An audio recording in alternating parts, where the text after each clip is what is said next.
रेत तले दबा एक जदीद शहर। पाकिस्तान के सूबा सिंध में लाड़काना के करीब मिट्टी के ढेरों के नीचे एक ऐसा शहर दफन है जिसे देखकर अक्ल हैरान रह जाती है। उसे हम मोइनजोदड़ो कहते हैं, जिसका सिंधी जबान में मतलब है मर्दों का टीला।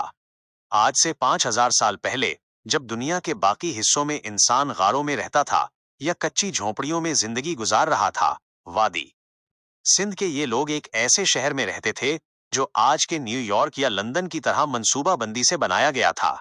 लेकिन सवाल ये है कि इतनी तरक्की याफ्ता कौम अचानक कहाँ चली गई?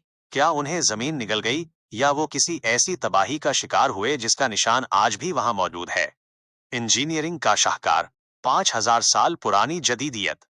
जब 1922 में बरतानवी माहिर आसार कदीमा R.D. बनर्जी ने उस जगह की खुदाई शुरू की, तो उन्हें जो मिला उस पर यकीन करना मुश्किल था। मोइनजोदड़ो की गलियां बिल्कुल सीधी थीं और एक दूसरे को 90 डिग्री के जाविये पर काटती थीं। उनके पास दुनिया का पहला बाकायदा ड्रेनेज सिस्टम, निकासी आब का निजाम था। हर घर में गुस्ले खाना था और गंदा पानी पक्की नालियों के जरिए शहर से बाहर जाता था। उनके पास एक अजीमुशान गुस्ले खाना द ग्रेट बाथ था, जिसे वाटर प्रूफ बनाने के लिए तारकोल का इस्तेमाल किया गया था।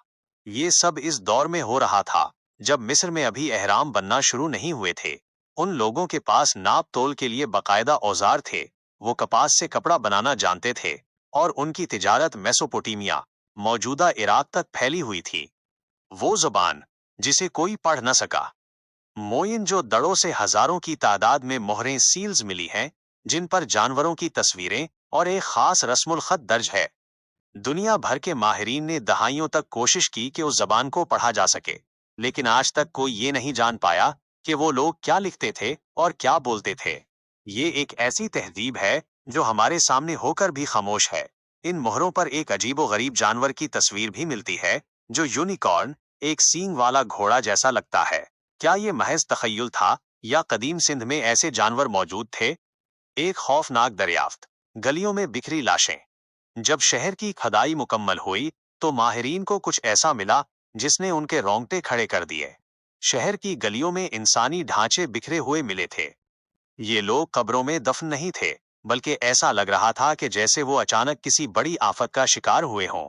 कुछ ढांचे एक दूसरे का हाथ पकड़े हुए थे, कुछ गलियों में औंधे मुंह गिरे थे।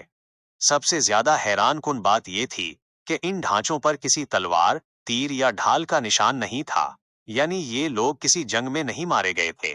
तो फिर वो क्या चीज थी जिसने पलक झपकते में पूरे शहर को मौत की नींद सुला दिया? ताबकारी का मुअम्मा, क्या ये एटमी धमाका था? यहीं से वो थ्योरी जन्म लेती है जो आपको सोचने पर मजबूर कर देगी।